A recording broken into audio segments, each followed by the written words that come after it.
cute, don't they? Timothy Parrott is a sustainable fashion consultant. He's also the founder of the website ChinaFashionBloggers.com. I spoke with him about the increasing importance of Shanghai and China's fashion industry.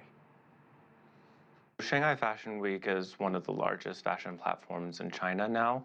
It started maybe 15 years ago, and it has grown so incredibly fast. And I think that that has not only to do with the consumer culture in China and how much power the consumer has, but also with genuine Chinese creativity.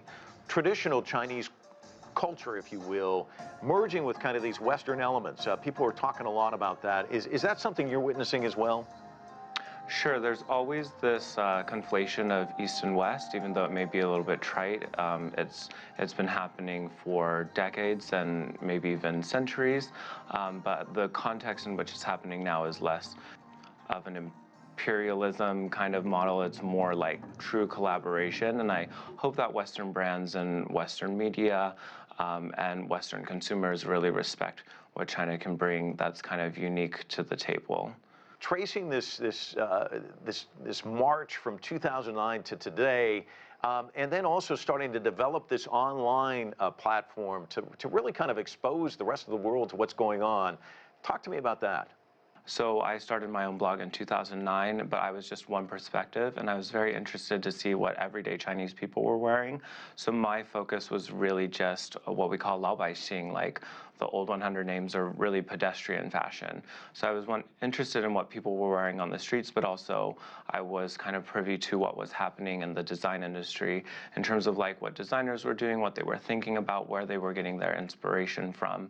And so I tried to create a more holistic perspective on what was happening in terms of Chinese fashion, because the fashion system isn't only the consumers, but it's also the designers and the retailers and the media.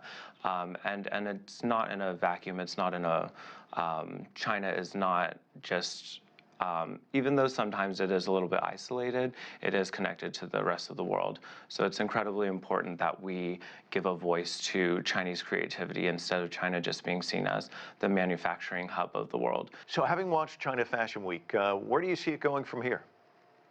Well, so when you say China Fashion Week, there's Shanghai Fashion Week, there's also Beijing Fashion Week, there are other platforms like Fashion Now, and I think that these platforms really need to work together. I definitely think that one will win out. I think Shanghai will be the eventual winner of like the of China Fashion Week. I think those two are already kind of synonymous, but officially China Fashion Week is part of Beijing. So in terms of where it's going to go, I think that there's just going to be more and more designers. A lot of the designers are coming from really amazing schools like Parsons, FIT, Central St. Martin's. So they're being educated abroad, but there are also really good schools in China that are educating an entire generation of students and future designers. So we will see no lack of creativity or diversity in the fashion industry, but the main issue that will face the fashion industry for China in the future is how many of these brands will actually be able to survive and find an audience.